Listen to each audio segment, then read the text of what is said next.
Hello प्यारे दोस्तों, क्या आपने उड़ने वाले हाथी की कहानी सुनी है? आज हम एक उड़ने वाले हाथी की कहानी पढ़ेंगे जो बहुत ही मज़ेदार है। एक दफ़ा का जिक्र है, किसी गांव में बहुत ही गरीब धोबी रहता था। कपड़ों की धुलाई के साथ साथ इसे आसमान के करीब से देखने का बहुत शौक था। वो और इसकी बीवी रोज़ धोबी घाट पर कपड़े धोने जाते थे। एक रोज़ जब इसकी बीवी कपड़ों को सुखा रही थी, इसकी नज़र आसमान पर पड़ी।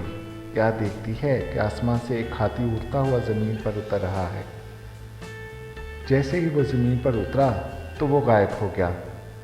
2-3 रोज़ तक वो दोनों यूं ही हाथी को ज़मीन पर उतरता देखते रहे। उन्होंने फैसला किया कि कल वो इस हाथी पर नज़र रखेंगे कि हाथी ज़मीन पर क्यों उतरता है और फिर गायब हो जाता है। आखिर ऐसा क्यों है?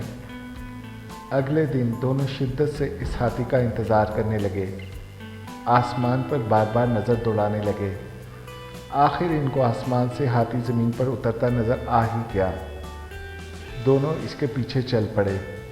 हाथी गन्ने के खेतों में घुस गया और खूब पेट भरकर गन्ने खाने लगा। हाथी का पेट भरा और उड़ने की तैयारी करने लगा।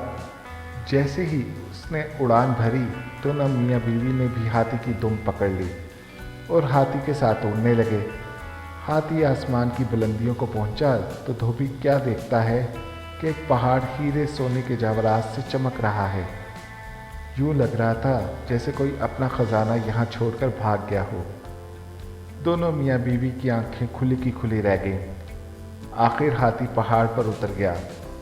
दोनों मियाँ बीवी भागकर सोने पर टूट पड़े और ज़्यादा से ज़्यादा सोना इकट्ठा करने की कोशिश करने लगे। रात के बढ़ते अंधेरे से परेशान होने लगे। उन्होंने सोचा कि सुबह होते ही वो हाथी की दुम पकड़कर ज़मीन पर उतर जाएंगे। आखिर सुबह हुई और वही हुआ जैसा होना था। ज़मीन पर उतरे और अपने घर की तरफ चल दिए। एक गरीब धोबी जो रोज़ बरोज़ अमीर होता जा रहा था, इसको देखकर सारा गांव हैरान परेशान हो गया कि अचानक ऐसा क्या हुआ कि धोबी इतना अमीर हो गया है। गांव के लोग धोबी के पास आए और इसके यूं अचानक अमीर होने का राज पूछने लगे। धोबी इनको कुछ ना बताता। एक दिन धोबी किसी काम से शहर से बाहर निकल गया। इस बात का फ़ायदा उठाते हुए इनकी हमसाई धोबन के पास आई और बातों बातों में खजाने का राज उगलवा लिया। रात को जब धोबी वापस आया, धोबन ने सारा माजरा बता दिया। धोबी को अपनी बीवी की इस हरकत पर बहुत गुस्सा आया, मगर अब बात हाथ से निकल चुकी थी। सुबह सारा गांव धोबी से मदद मांगने आ गया कि वो इनके साथ खेतों में चले और हाथी के साथ खजाने तक पहुंचाने में इनकी मदद करे। ये सब सुनने के बाद धोबी के दिल में लालच पैदा हुई कि वो इनके साथ जाके और ख़जाना इकट्ठा करके लाएगा। ये सोचकर वो इनके साथ जाने के लिए राज़ी हो गया। अगली सुबह सारे गांव वाले खेतों की तरफ निकल गए और आंखें आसमान पर जमाए बैठे थे। हाथी ज़मीन पर उतरा और गन्ने खाने लगा। सब गांव वाले इस ताक में थे कि जैसे हाथी के गन्ने खा के फारिग होगा तो सब इसकी दुम पकड़कर इस खजाने तक पहुंच जाएंगे। जैसे ही हाथी उड़ने लगा, सब ने उसकी दुम पकड़ ली।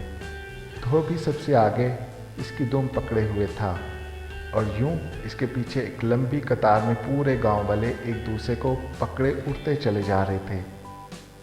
सब गांव वाले आपस में बातें करने लगे कि वहाँ इतना खजाना होगा कि हम सब लेकर आ सकें। किसी ने कहा, चलो धोबी से ही पूछ लेते हैं। एक गांव वाले ने पूछा कि वहाँ कितना सोना है। धोबी खजाने की लालच में गांव वालों के साथ चल दिया था।